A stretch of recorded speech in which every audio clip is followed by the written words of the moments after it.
Listen and subscribe to The Table of Truth on iTunes, Spotify, Stitcher, and Google Podcasts. Welcome, everybody, to Blerdlines. It's your man, Cam. With me, as always, is... the chosen one, a.k.a. he who shall not be named, a.k.a. the Kwisatz Haderach. As well as... Man, the professor, a.k.a. the Dark Lord of this podcast. And we're here to review DUNE. Dune. The spice. It's all about the spice. It's all about the Spice. Spice is life. Yeah, we all saw it. I saw it this week, actually. It's fresh in my mind. And yeah, that shit was epic. I was like, yo, as a sci-fi fan, I was like, whoa. I actually went to the theaters to go see it too. So I felt like I almost watched it on my computer screen, but I was like, you know what? Yeah, no, do yourself a favor and go see that in theaters if you can, because it's definitely one of those once in a year, maybe 5, maybe even 10-year science fiction Hollywood epics that does justice the source material. Because for those of you who don't know, Dune is based on Frank Herbert's novel series by the same name, Dune. And this was really, it's hard material to adapt visually. We all know that David Lynch, he gave his best effort, and that's it's a I don't want to say it as if it was a bad movie, because it wasn't. But I think he went in a direction that didn't quite pan out as well as he wanted it to. And if you see that film and you see the structure, you'll know what I'm saying. But this film, I think what Denis Villeneuve does is he really takes the very cinematic aspects of the books and he puts it on the screen in a way that allows those things to be shown to us, those aspects of the mythology to be shown to us. Whether we get it right off the bat, it's not too much information, so we have time to process it, and then there's follow-ups to it. Yeah, and then great. And that scale too that they played with, like basically through the whole time, was like amazing. Like it, like. Again, shout out to Josh, the sound designer, for helping me learn and understand the difference between good sound design and bad sound design. But this was like the all the sounds of everything, whether it's like walking through the sand, whether it's in the dark hallway, you just hear the footsteps, but they're light, and then as they get closer to you, they get louder and they get louder, and like the scale of the movie felt like I should have watched this on IMAX or in the big screen with the good sound, and was it on Times Square in New York? Dolby Cinema, Yep, Dolby Cinema, like 100%. Like this is that movie that you should like definitely, because it just had a good epic scale to it, and it felt like, oh shit, this is like otherworldly type stuff. And I think by breaking up the film, it gave it enough breath to kind of like enjoy all the nuances of the actual like worlds that you got to find out about. And so you're not trying to jam everything in really quick. Like, Zendaya didn't show up until this is all spoilers anyways, but she didn't show up until like a third act of the movie officially. Right. And that was actually a good thing, because it wasn't about her. And she was there. Awesome. I'm glad she was there. But she was like a part of the movie, not the main thing of it. And I like that everyone that was casted in the film had enough to like show why they were there. Yeah. And whether it was like a little bit of nods, whether if it was a little extra stuff, whatever it was. But like, again, going back to the casting, like they just did a really, really good job. And also Timothy Chalamet, he did, he played Paul really, really well. Like, yes. I believed, there's a part where I was like, man, I don't know, man, you might be going outside your comfort zone. And then he comes off as a badass. I was like, yeah, I believe that. Yeah. I mean, I just everything about this movie, bro. Like, I can't say enough. It was just top to bottom. The casting, the writing, the rewriting, I should say, of the book. Like, just, you know, like D'Angelo mentioned, the book is super prose heavy, just way, way, way dense in terms of how everything sort of plays out and how everything is described. And even, you know, a lot of the dialogue is very stream of consciousness, and it gets stripped down, but not in a way that sort of robs the essence of, you know, takes away from the essence of the book. You know, like he mentioned, you know, like D'Angelo mentioned, David Lynch's film did the opposite. Like, it basically chopped up the books, but also basically just took what was on the page and put it on the screen. And I think that made it a little heady for a lot of viewers, and made for a pretty kooky movie for I think it was in the 80s or early 90s that movie came out. Yeah, it was the 80s, late 80s. It may have even been late 70s, but it was 80s. No, it wasn't. It was in the 80s. It definitely was in the 80s. Yeah. But yeah, you know, it just took all the, like, this. I don't think people realize how big a feat it was to translate this book to film. And, you know, there are a lot of people who complain that, oh, it ended in such a weird spot. But if you know the book and you know what's coming next, I think when this next movie is gonna be the thing that sort of vindicates where they stopped, for people who think that it stopped at a weird spot. But just top to bottom, everything about that film was just absolutely rock solid. Like, there's just not even rock solid. I'm going to use a word that I rarely ever use and say it was perfect. There was nothing wrong with how they translated this book to film. All the casting was great. All the performances for the actors were great. It was perfectly written, each part. And just, I cannot say enough about how much I enjoyed watching that movie. Yeah, I thought it was, the other thing too about the casting was, it was very like race agnostic, and it worked well, where like I enjoyed that aspect. Like, I've been starting to peep that some in certain places that get that right, where it's like you're watching the movie and the characters and the actors, and you don't really have to think about, hey, why is that black guy here and that Asian person there, or that, like, because normally in most sci-fi, especially 80s, we all grew up on the 80s sci-fi stuff. It's all white people. That's just what it is. You know, that's how it was back then. But I'm starting to see where like the casting for this one was so good that like it didn't really matter, that aspect. Again, we're looking at a bunch of aliens, quote unquote, anyway, so it doesn't really matter. But there was a point where like it just felt like everything, all the pieces fit together.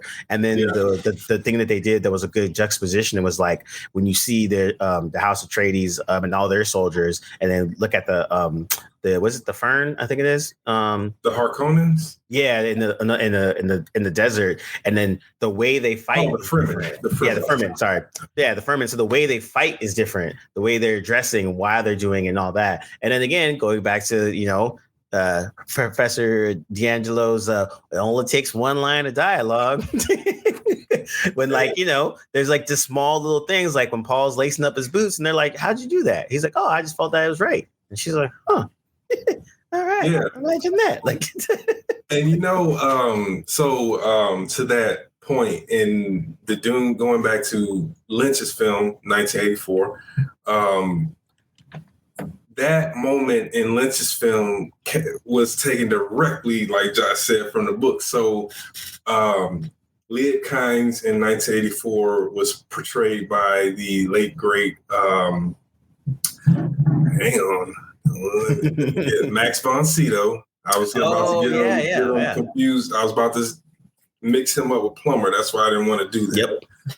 But Max von Sydow played Liet Kynes in the original film, and when that moment happens, it's the example of how it's taken from the page. You hear his inner monologue. That's right. And it's like, yeah, you're right. There's so much inner monologue from the 84 film. I forgot about that. And so that's common in novels that are written in third person limited. You will have the narration switch to either italicized or something different to indicate that you're not getting the limited narration, now you're actually inside the person's head. Like that moment they are thinking. It's not just the limited narration.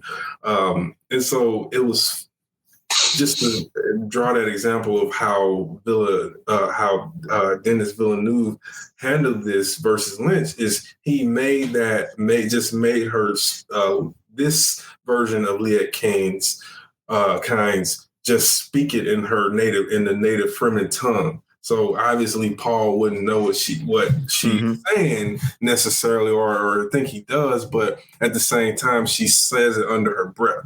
The only reason the subtitles are there is for the audience. Yeah.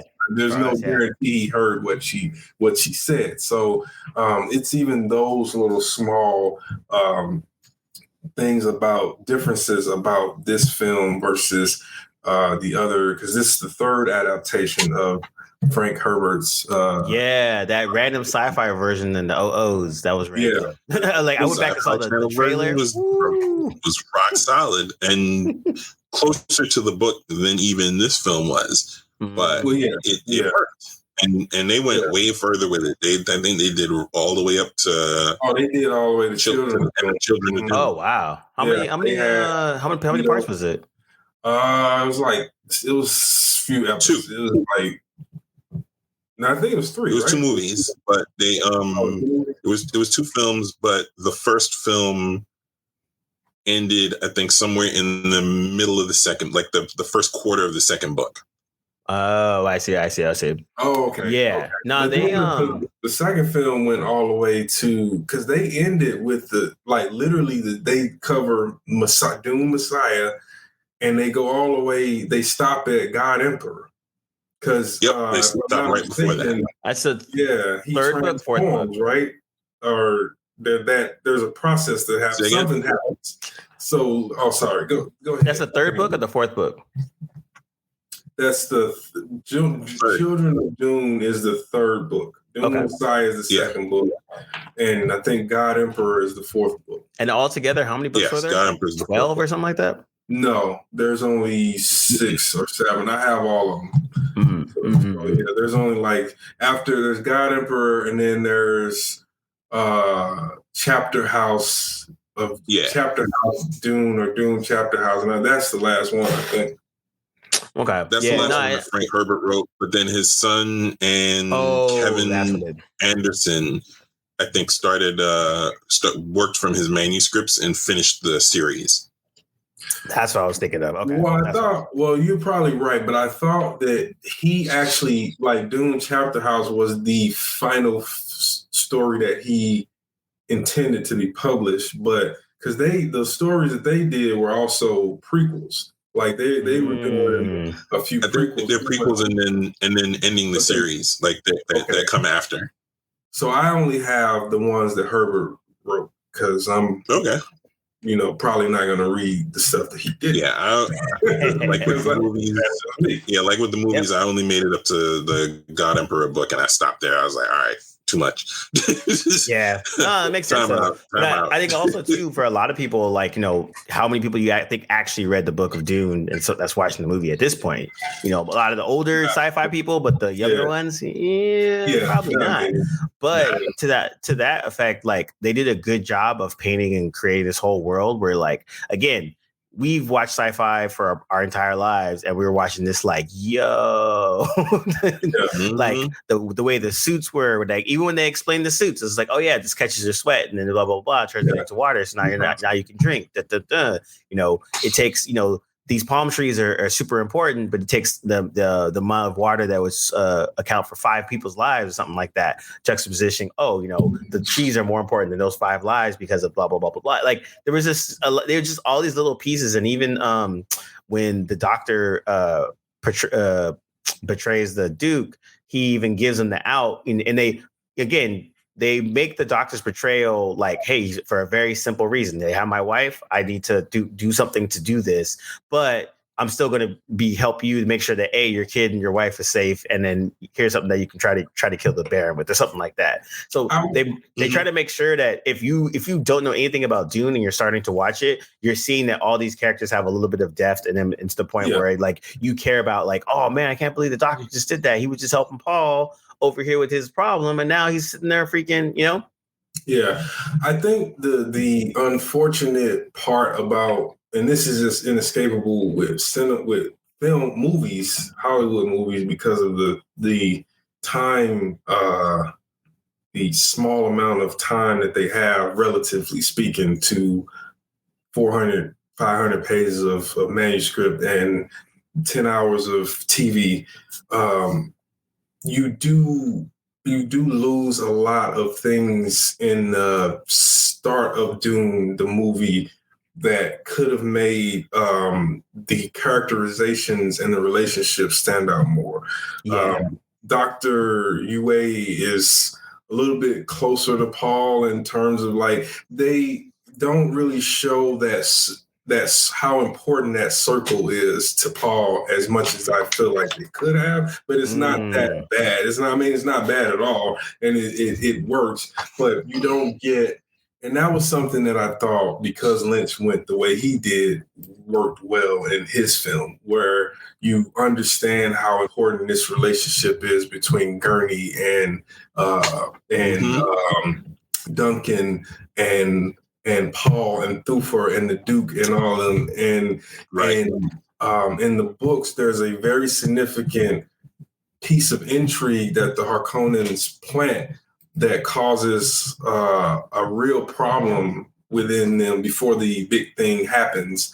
And it just completely messes with with Leto and Jessica and all of them, and you don't get that here. But again, I get why that stuff is left off, because they don't have much time and you don't want to alienate an audience that's already trying to understand this massive, dense world and all of its rules and how things work. So that's just the unfortunate part for me as having read the book, and it's like, oh, these things are missing. They actually make the story much, much better. Saying one thing though, because he died recently, Dean Stockwell actually played Wellington Yue in 1984 Lynch film. Yep. Shout out to Al. Yeah. And I think and then just from an art, concept art nerdy realm, they just had a lot of fun with all of the freaking dragonfly kind of helicopter things, the thumpers, the designs for House of Atreides to the Furman, and then also scale of the worm. The scale of the worm too. Amazing. Yeah, it's just all the designs. They just had a lot of fun with it, and it felt like a fully lived-in world. And so even the characters, everyone that you met within this world, was all fully fleshed out, and it just felt really good. I liked that when I saw each character, they all had their own kind of steeds, but they all lived in that world, and it wasn't too flashy, it wasn't too whatever. And again, it was when it was outside in the desert, then you saw the scope and scale of the desert. It was Leo. Yes. It's him and his mom in the freaking desert all alone. What the hell are we going to do? And you're like, I don't know what you guys are going to do. Yeah, and you know the danger that they face, because we 100% already established that. You know that they're not just obviously the Fremen, but the Fremen are less to worry about than Shahal. I'm gonna thank you very much. Timothée Chalamet, the maker, the maker, Shai Hulud. We give to the maker. That's all. But and kind of like we were saying with the casting though too is when they again allowing changing the sex of kinds and then giving it a little bit more depth, that was dope. And it was cool because here you see this character, she has dreadlocks and all that kind of stuff, but it felt like it worked within this realm, so it didn't have to be anything 100%. Different. That was it was really cool because you're like, oh, okay, cool, that's kinds, yeah, that makes sense. It didn't take you out of it. You're just like, all right, cool, and you totally you're immersed into this thing. So when these characters show up, it all makes sense. And I like that even with when the betrayal happens and all that, and Jason Momoa's character kind of runs to her like, "Yo, what the fuck? You didn't like you ain't gonna give us no heads up." Right. And she's like, I mean, and even for the Emperor B. the Harkonnens was really good in how that you see the difference between House Harkonnen and House Atreides. Like there is a very big difference between those, and it's not just in the same way that obviously. And again, I always stress, I can't say this for sure, but you can see the influences from certain authors. And so like you can't help but see like in the Harkonnen and Atreides, a Stark Lannister type of that rivalry, and the one having more wealth and backed by the throne and helps destroy the other and all that. So I brought that up to say that Herbert, that Dune, this film, his son said that he believes that this is like the definitive Dune. And I agree in terms of a movie. Absolutely. And Dune itself, the book series, and specifically this first book, has influenced so much sci-fi and fantasy since its publication. And I just brought up one example and I don't know for a fact, but I know George R. Martin read Dune. I know he read Dune, and I know most likely he read it when he was relatively young. So you can see those influences. Just like I joke all the time, the Jedi, the Bene Jedi, or the Jedi Jezreel, or whatever, because you see the Bene Gesserit. Yeah. No, I was just giving them my name, the Jedi. Then there's a Bene Jedi, the Bene Jedi. Yeah, but yeah, I think that's the thing where it's like, for me, I was curious to see where they were going to end it, and then when they ended it where it did, I was like, all right, cool. Like I like where they stopped it, because I'm like, oh, it's gonna be a lot after. And I think the initial criticism was like people didn't know that this was like that they were expecting the big epic Doom, 3 hours, all of the shit's packed into one, and then when they didn't get it, they were like, what? I mean, to be fair, so was I, but it didn't detract from what we got at all, not even a little bit. I was too, until someone said to me that it was two parts, or they were cutting it off. And then that's when I said to Josh, I was like, I bet they cut it off as soon as he meets the Fremen, and right at that point where, the whole exchange happens, and they're, because that seems like the best point to cut it off. Yeah. In fact, if I'm not mistaken, the reason that was the easy choice was because in the book, that's when part one in the book ends, actually. The book is broken down to 3 distinct parts, because it takes place over the course of, I want to say 5 years. Yeah, that was like 5 or 6 or something. Yeah. Paul is 16, 17 when just in that first book. And then when it ends, I think he's like close to 20, 21 or something like that. So he ended it literally where part one ends in the book. I just realized that. Yeah, and then Javier Bardem, he did his thing too. That shit was dope. I liked his introduction and kind of just breaking that tension of all these like pompous, like basically, soldiers and politicians, and then kind of just being real. He's like, that's all I got to say. I'm out. Yeah, that's all I got to say. And that was just great performance, man. Yeah. And, there are a lot of people there. The one complaint that I've heard the most is, well, Zendaya wasn't even, she didn't even do anything. I'm like, all set up, man. You got to wait. Yeah, man. I didn't need her to be in it. Very prominentely in part 2. Yep. My answer to that: go read the book if you want to know. Hey! We don't read in this place. Relax. All right. I'm calm. Wait. No, but you're right though. I mean, I think I was actually glad, because with the flashbacks and all those things, I was like, okay, so she's not gonna be in it like that much. And then when she did show up, cool. But I was like, I was glad that she wasn't in it that much because it gave enough breath for everything else to happen because she is such a big part of that next phase that it's almost better that we leave it for that. And then let this be where it needs to get you, you know? Like, we don't need to throw Zendaya in there just for the sake of having her there. Like, in the story, she's not important until the next phase of this. Literally, in the novel, same thing. In part one, he doesn't meet Chani. It's only in the visions, and then at the very end of part one, they meet. Similar to and then he's like in awe because it's finally Channing. Like once again, young white men taking all our women. I see you, Tom Holland. I'm still mad at you. And Timothée Chalamet. Timothée Chalamet. But I think and then again. Shout out to the god Hans Zimmerman, who was, he's like, the last 10 years I've been doing all these shitty movies. Thank you for allowing me to do whatever I want right now. And D'Angelo and I have been saying for probably the last 5 years or so that this dude has just been like, doing light work, anywhere between light work and phoning it in, frankly. Yep. He's bored, man. He's been bored. D'Angelo saw it before I did. And the first thing that he said was, yeah, remember when we was talking all that trash about Hans Zimmer? Dead all of that. Dead all of that. This dude is coming home with an Oscar for that film. Hands down. I saw it. I was like, nothing to talk about. Oscar, I would just give it to him now. I would like to just do a rundown of his last 5 movies. Oh gosh, Army of Thieves.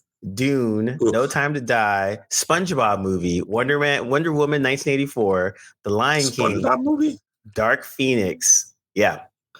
Yes. Dark Phoenix. That was the best part of that movie. I just happened across Dark Phoenix the other day, like sometime earlier this week, against my will, because I couldn't find my remote.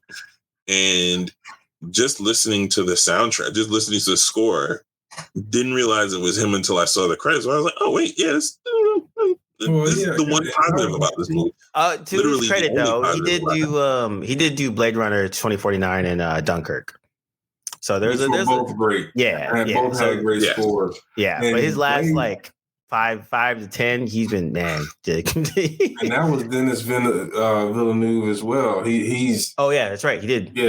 Blade Runner. So he's kind of bouncing between Nolan and those his two guys right there, Nolan and Denis V. Finally do some good stuff. But you're right. When right when the movie opened and I was like listening to it, I was like, oh, okay. Someone was like, finally. I'm sure Dennis. I'm sure they had that conversation where he's like, "Come on, man, we got to bring it. You can't come with that dark justice." If you watch the BTS, they have the BTS on HBO Max, and if you watch that, a pretty fair chunk is dedicated to Hans Zimmer, and he also read the book when he was a teenager, and he was like, when Dennis contacted him to do the film, he was like, I already got it in my head. Like, I already know what this sounds like. I'm ready to go the second that you say that you push the button on doing the score. And wow.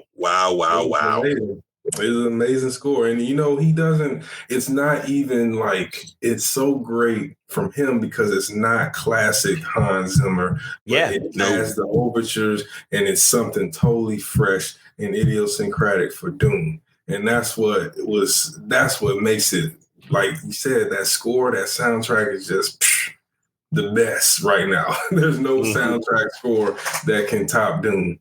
Nothing touching it. Yeah, and I think this, like, at the end of watching it, I was kind of just like, all right, well, just give it all the Oscars, guys. Just get this. Let's pack it up, fellas, because like all the technical stuff, all the costuming, the sound design, cinematography, all that. That's already easy. Everything else will be debatable, whatever. But like, dude, they just on an epic scale is pretty freaking ridiculous. I think the script do the nonsense that they'll do the nonsense at the Oscars that they usually do. Like once a movie is considered like the golden boy of the group, they'll give it awards it's not supposed to get. Yeah. But in this case, it'll probably be well earned. They'll probably even the awards that they probably like, maybe when you look at the rest of the competition, because there's nothing beating. I can't think of anything that's slated to come out that could even partially contest for best film.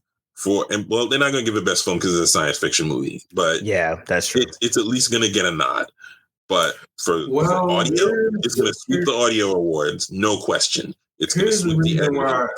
It's going to sweep probably supporting actor and maybe supporting actress possibly, but it's gonna come away with mad awards. There's no way it doesn't.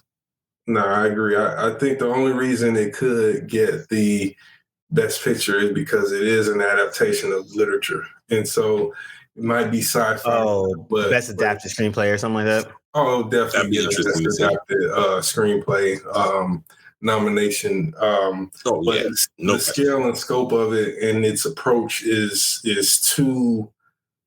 It's too high. It's too high concept. High concept in execution and in thought to just dismiss as sci-fi. If you're a best picture, if you're a judge of best picture, you cannot 100%. Look at that and say that this isn't overall excellence in cinema and filmmaking. Man, it's dude.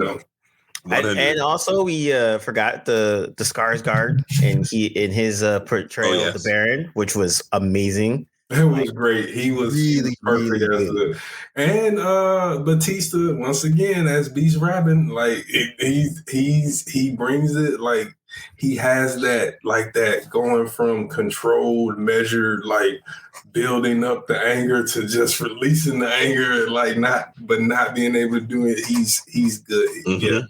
He did well with that. But definitely. Oh man, dude. Like again, we're fanboying all over this movie, but with great reason. It's I laugh because I like after I watch it, then I go back and look at all people's reviews and all that kind of stuff.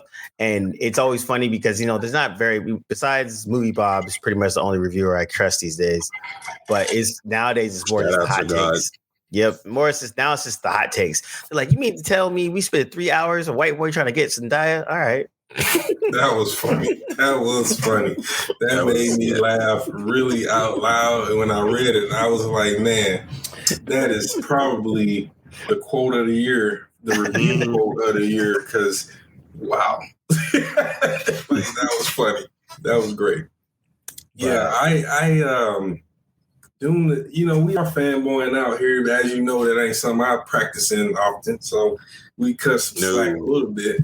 But DUNE definitely, I didn't think it was going to work, honestly, because I thought that, originally when I first saw the trailers and all that stuff, I thought, oh, okay, here we go.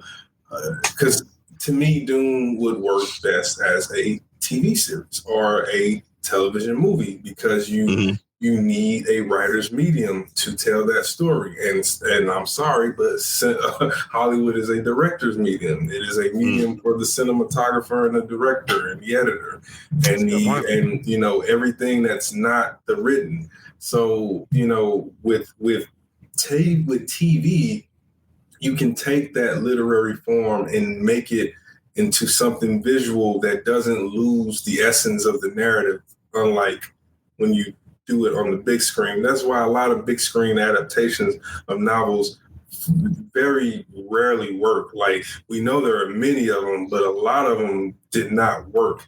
Like, Stephen King hated the Shining adaptation that Kubrick did, but yet it's lauded as one of the best Hollywood films ever done.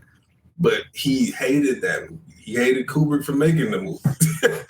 I don't know if he feels the same, but just say that to say about DUNE, I didn't think it was going to work. And the fact that it did, it shocked me. I was very pleasantly surprised. And, I'm very much looking forward to part 2. Yeah. No, definitely. I don't think we need to give it a rating because we're all saying how dope it is. Yeah, I think that 11 out of 10. Yeah, I say it because I rarely do this. It's a 10 out of 10 for me. Yeah, it was. Once I left the theater, I was like, that was actually epic. Like, there's not too many films nowadays that we've seen. Epics, yeah, like there's not too many films these days that have like the epic scale and everything from top to bottom, whether it's the score, the production value, casting, and all that. Where you're just like, what was yo, the last true epic? You said what was the last one? Last true Gladiator? No, it's been some after that. That's almost 10 years ago, right? Or 15 now, right? Yeah, that was like 20 years that's ago. A good point. I don't know. We might have to do something on that, like the Battle of the Epics. Yeah, that's a good question. I don't know. What's the last epic movie that was like, you have to see this on the big screen? Oh, Fury Road. Yeah. Okay. I would put that. Yeah, in the genre, in the sci-fi. In the genre, yeah. Fury Road, definitely. I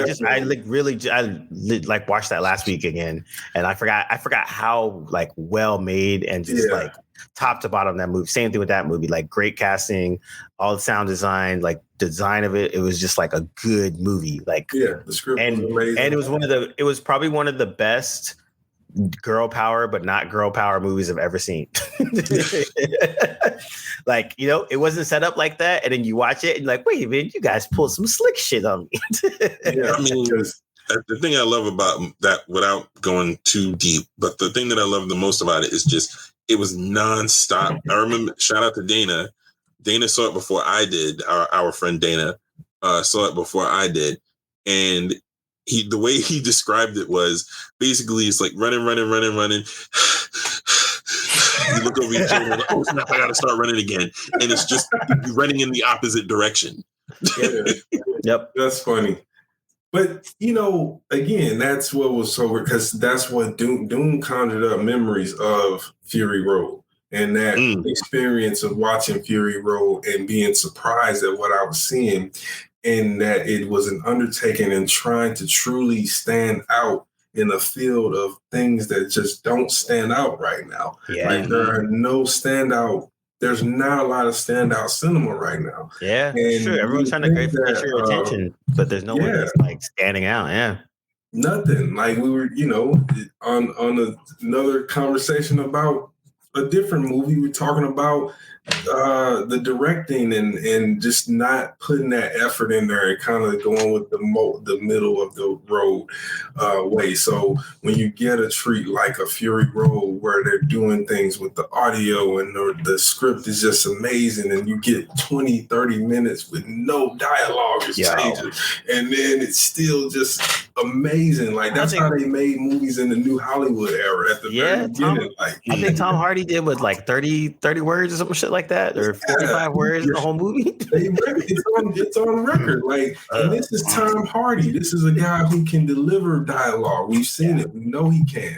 He can deliver any kind of dialogue you give him, whether the mask is on his face or he got a monster on his back.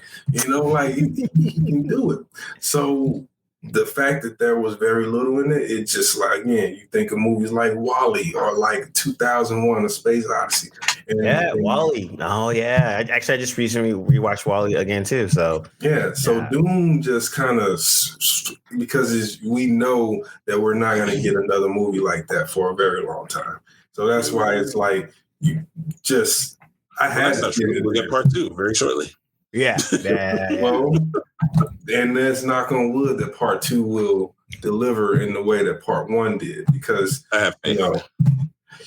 They did their thing, man. I kind of have faith now. I don't know if I was 100% like sold by the trailer, but I think I was like also curious. I was like, yo, this looks pretty cool, but I didn't know if it would actually work. And so the audio in the trailer was good. So I was the only person who got hyped off of the trailer. Yep. And I think the casting is what excited me. I was like, man, honestly, these are the people I imagined as I was reading this book. Like Oscar Isaac, perfect as Leto Atreides. Chalamet as Paul, perfect. Even Momoa as Duncan. That was perfect. It was good. Like he played it as a jovial part. He has a respect for the people. He's an awesome fighter. He's down for the cause, making sure that Paul's good. Like he like again, not concerned with nothing else but his duties and all that. The same with Gurney, with Josh Brolin as Gurney. Like that's Gurney Halleck, man. Like that dude is like he will kill you if you violate his dude. Like you see that he almost took out Stilgar for the spit. Like so yeah, it's there's not much you can't say good about Dune, man. So hopefully, and it was cool because they even Oscar Isaac, as being kind of like that doomed lord.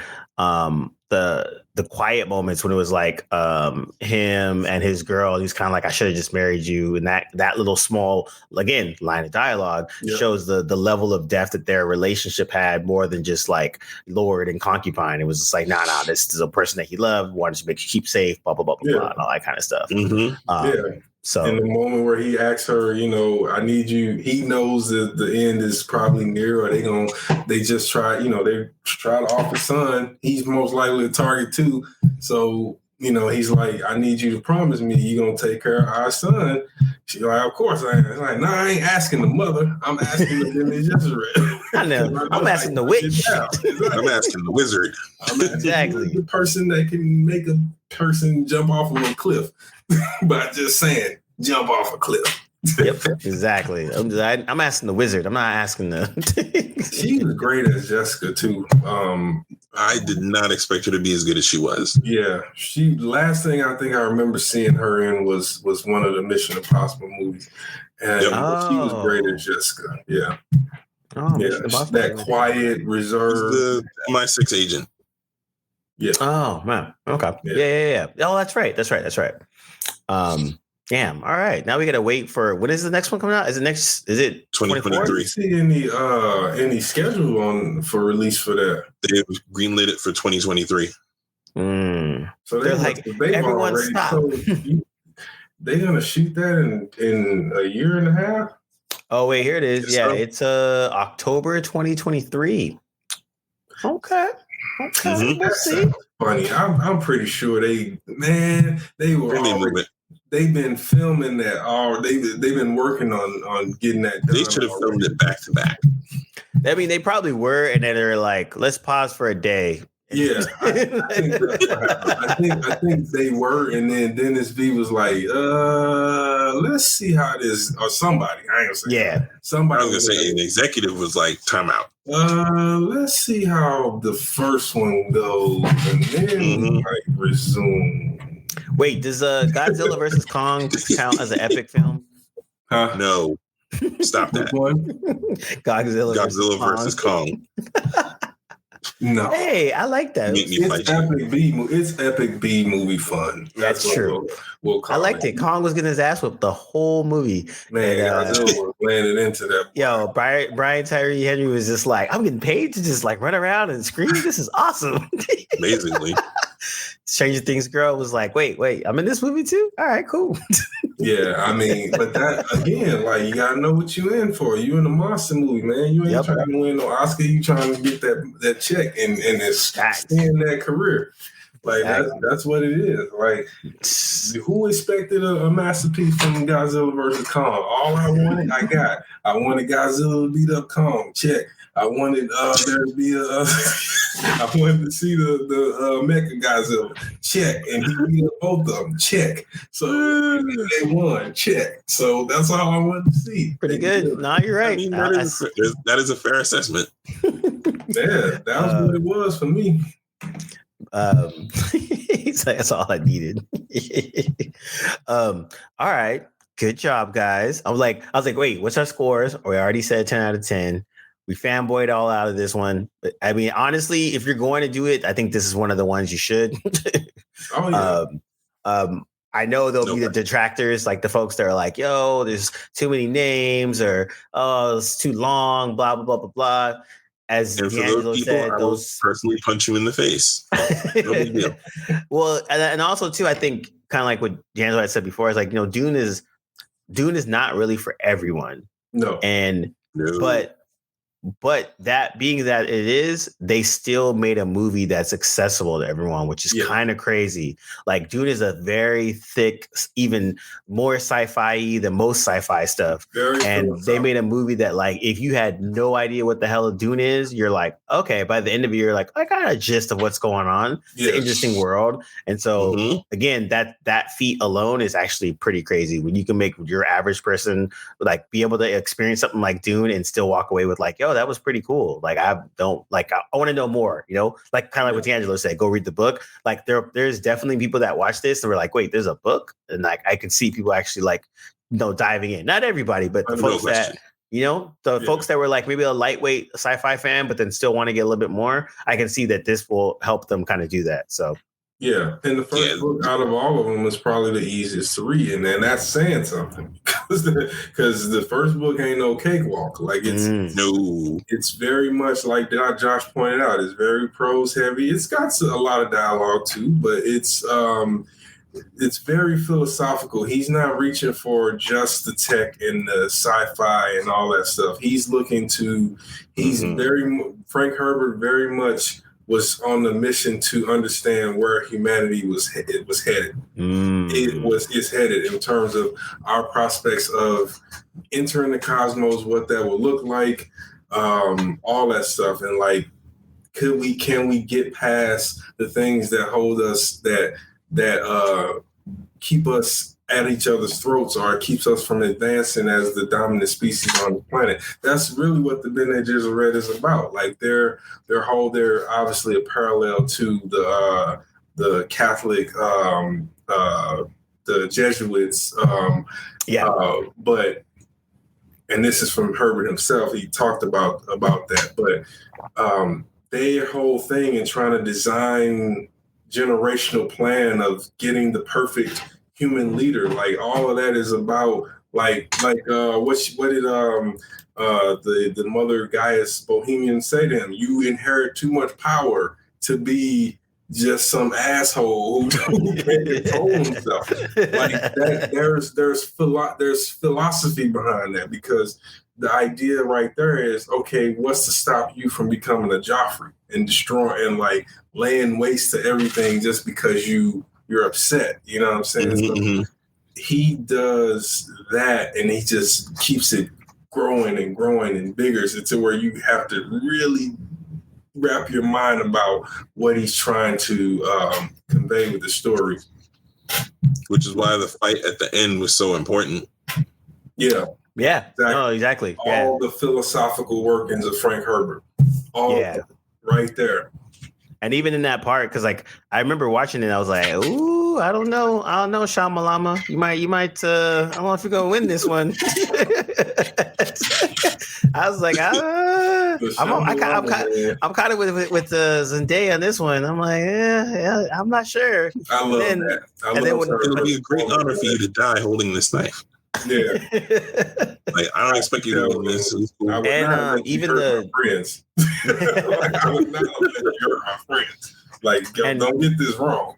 And even the fighting style was based off of Filipino stick fighting colleagues, so it had that close feel. So like it felt good, like the way they were fighting, and how shout out to how he did a couple moves that made him yield at first, and it was cool that he had to learn that that was actually an insult. Like, you should have just killed him out rip and kept it moving. Yeah, you're over here trying to be altruistic, like, hey, I don't want to kill you, man, but you're actually insulting. This is real combat. Warrior, and boy, Javier Bardem caught that moment from Stilgar perfectly, because in the book he did. He said he turns to her like, is he playing with him? Like he gets pissed off because that's he saw he had him dead several times, but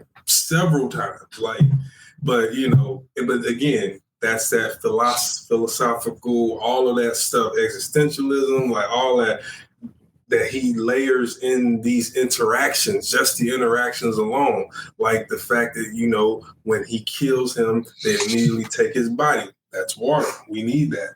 Yeah. we mourn for him, but that's the juice of life. We need it. Yeah. So it's, Good stuff, dude. Good stuff. I can't wait. It's October 2023. We'll see if that actually holds true. COVID willing. COVID willing, or the next disaster that proves humanity is. I ain't gonna stop. There will be no nihilism on this podcast. Not today. What do we say to nihilism? Not today. Yeah. But yeah, thanks, fellas. You know what? Blurred Lines, and we out. Peace. Peace.